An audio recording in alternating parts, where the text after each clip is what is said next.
What's up, guys? It's your boy Young Black. Uh, Tired as shit right now. I got a couple hours of sleep last night. Just got finished playing or starting my campaign in Battlefield, and I gotta say, shit is proper. Battlefield 3 is pretty fucking proper, yo. If you guys haven't bought this yet, or if you're questioning it, it's got my seal of approval. This game right here is officially the Call of Duty killer, to me anyway. I like this a lot better than Call of Duty. I really feel this game. I really feel this game. It does have a real feeling of a change of pace in the modern shooter genre. I mean, when I first put the game in, I mean, I like everything from the presentation, how the game comes on. They actually incorporated, like, all those trailers you see with the that based out fucking drum line, like that dun dun dun dun dun. They actually put that in the beginning on the press start screen. I thought that was pretty cool because it was getting me amped up for so long, and I could still live that amped upness when I put the game in. I know I'm making words up, but whatever. I still feel that when I put the game in, and I hear that. Another thing I noticed that it suggests that you start on easy, and I would suggest if you haven't played first person shooters in a while. I've played many first person shooters, but if you haven't played first person shooters in a while, I would suggest you put it on easy. I put it on hard. I put it on normal, and I found myself dying a lot, and I was happy about that for the simple fact that the game is not a pushover. It forces you to use cover and to have real combat awareness, and your teammates are really good about calling out positions of enemies. You will know how to do military clock though, like when they say 12 o'clock, that type of stuff. You have to look at you have to know where your teammates are and do military clock is what I call it. Where they say 12 o'clock, 9 o'clock, you have to know how to do that, and it's really effective. And the graphics are fucking off the chain. I mean, I thought they were gonna be a little tiny bit better. They're not out of this world graphics, but the lighting effects and the sound, oh my god, it's freaking incredible. And the feeling of place, the feeling of awareness is freaking incredible. And I can't say nothing more about this game. It's really freaking good. I wish it was a 7.1 sound game. It's 5.1 Dolby Digital. I wish it was 7.1 because I run the big boy. I got 7.1 surround sound, but still sounds really amazing. But I know it could have sounded better. I just got finished playing as Blackburn. Um, Spoilers, but I'm not gonna tell you what I did. But I just got finished playing as Blackburn, his part of the game, and now I'm going into the part where you play as a female jet pilot, fighter jet pilot. And I thought that was pretty cool that they put a female protagonist in the game. You know what I mean? Without, because normally you play these games like Call of Duty, Medal of Honor. Even if they switch characters, it's always a male character. So I thought that was pretty cool. It had a feel of realism. I mean, the game has a lot of emotion to it, and I like that they go from a male perspective and now they're going from a female perspective. And she's obviously top of her class. They're putting her in million dollar fucking jets to fly, and the military trusts her with it. So I mean, she's top of her class, obviously. But the I just like that the character feels like they really put a lot of emotional awareness into the character and into the game. I mean, the enemies could be a little better. I mean, the AI and the enemies is good. I can't stunt on the AI. The AI is done very well. Um, I just wish the character design on the enemies were a little better. They really went with the real Taliban look with the guys wrapped with the bandanas or the chic shit around their face or whatever. But besides that, everything is fucking perfect. I mean, I had to tweak the sensitivity a little bit. Um, my TV is really high HD, so I had to tweak the lighting a little bit. But besides that, everything is really good. The dark stages seem like they're really a little extra dark. I mean, the game looks like it's really trying to give off that cinematic presentation. So for guys who are like me that are hardcore and plan on playing your games at night when it's dark and you can put the curtains down and you got the big TV and the surround sound blazed up. It really will give you that atmosphere, that real you're out there in the battlefield atmosphere.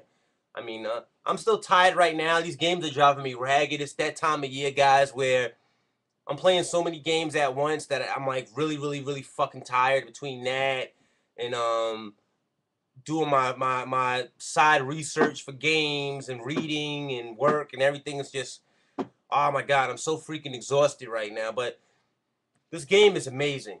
I mean, I put a lot of stuff down to pick this up, and I was hoping that this game was gonna be worth it, and I didn't not buy it for nothing, but it lives up to the hype. It lives up to the hype. This right here is the death of Call of Duty. I haven't played online yet though, so campaign-wise, I'll say it's the death of Call of Duty. When I get my online opinion in, I'm gonna let you guys know because I haven't delved into that yet.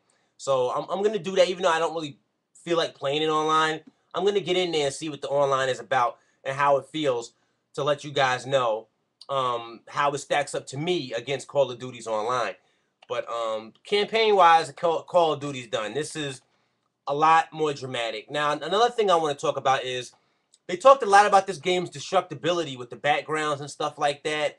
I found that it was a lot more set piece destructible stuff. It didn't seem like the destructibility was a humongous aspect of the in-game controls and the combat and everything. Like that part of the game where they show that first guy get shot and you're walking your way through like a parking garage and they show him get shot and you drag him off. And it's like a quick time event and you drag him off. And there's a rocket launcher guy at, they say 12 o'clock, rocket launcher on the top balcony. I mean, on the demo, I seen somebody throw a grenade up there and it blew up the whole wall. I didn't do that, but I mean, I shot the wall up and it did make holes in the wall, but I thought it was gonna make more chunks in the wall than that. But maybe it's something to do with probably with the gun I was actually using. I don't know. I just felt like the destructibility was there, but I just felt like it'd take a lot to get the destructibility aspects out of the game. I mean, but that's pretty cool though.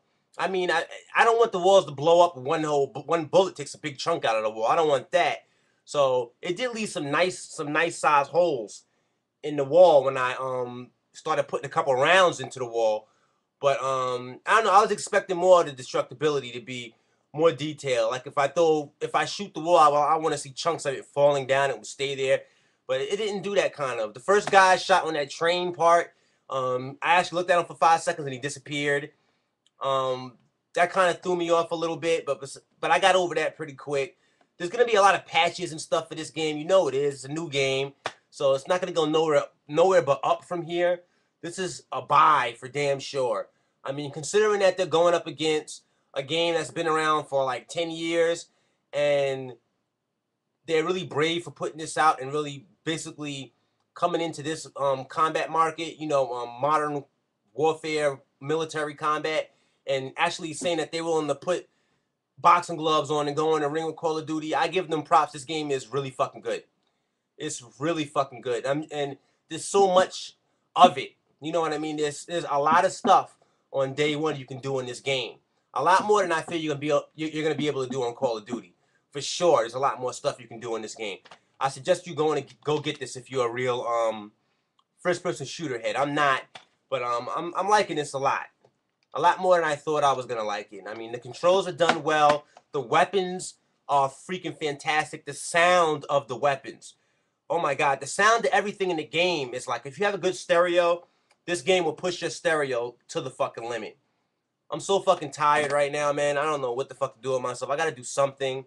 I still have to do food shopping. I got a lot of other shit to do, and I'm like really exhausted right now. These games are killing you, boy. But I'm gonna get it together and pull everything together, and I'm enjoying this though, man. That's all I can really say about it. You guys gotta go pick it up. Go pick it up. Don't believe any other reviews. Go buy this yourself and play it. You know what I mean? Just do yourself justice and do it. I'm telling you. Call of Duty, I think it's done to me. I mean, I wouldn't play Call of Duty no more. This right here is the game for me to be playing. They really put a lot more heart into the game, a lot more effort. The emotional experience of the soldiers and everything is really fucking cool. And it works really well. And I noticed that, you ever played like Rainbow Six or Call of Duty where it's a squad-based game in single player where there's a squad of guys and it has like a thing over their head that says follow. And you can follow them, but you can follow them kind of to your own route scheme a little bit. No. In this game, you have to stay with your squad and stay close, or you will get shot and die. Okay? They really are disciplined in how the gameplay works. It really does work like real military. Like, you have to stick with your squad and listen to what they're telling you to do. Because if you don't, you will die. Especially if you put it on normal. You will die. Like, I tried to do my own little thing a little bit, and every time I tried it, I died. But when I stayed with my squad and stayed within on a fire line or stayed behind cover with them and laid down suppression fire, I survived. But when I did my own little thing and tried to go around the car, go to my own car and take cover, I found the enemy would overwhelm me with bullets and just fucking kill me. You know what I mean? And this is one of them games where the NPC characters that are in the game with you, they work very fucking well. They are not fucking stupid at all. They are very fucking intelligent. And it actually makes sense that they're there. You know, they're not just in your way. I mean, they get in your way sometimes, but they're not just in your way. They actually function right when you figure out how to work with them accordingly, which is really fucking awesome. Most of these games, they put these NPC characters there just for the sake of atmosphere, to make it feel like a real experience. You know, you're not the only soldier out there. You have comrades, but they're not as smart as you. These guys are as smart as you. I found myself using a rifle with a scope and putting my reticle on them and ready to shoot the enemy. And by the time I was ready to be fire off a shot, they be down because the NPCs would have took them down. You know, and that doesn't happen too often in these games. Like, half of the time, that if you don't put in the main work, the NPCs don't put in enough, and you fail a mission or get overrun by enemy because they're not putting in their full amount of attention into the combat. But these guys feel like they're really there to help you, and they like their lives are online too, and it adds an emotional layer to the game, a deep emotional layer to the game, and I really like it.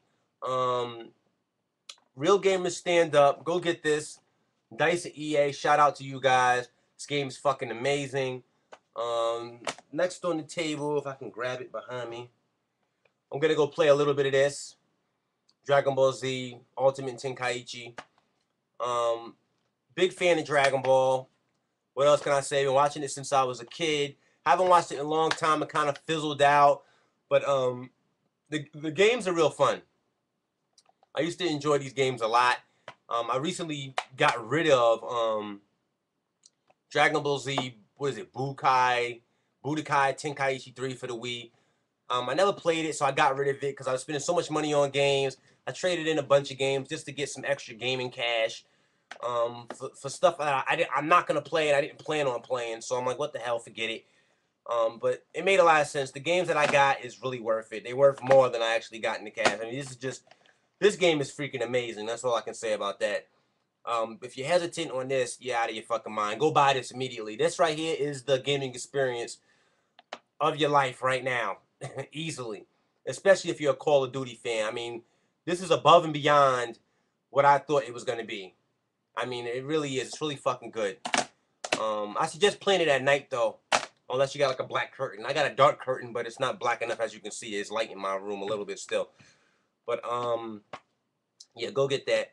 DBZ's up next. I'm going to do a video for this to let you know how I compare this to the other Dragon Ball Z games that I've played. You never see me do too many Dragon Ball Z reviews because it's just been done so much, and it's such a cult.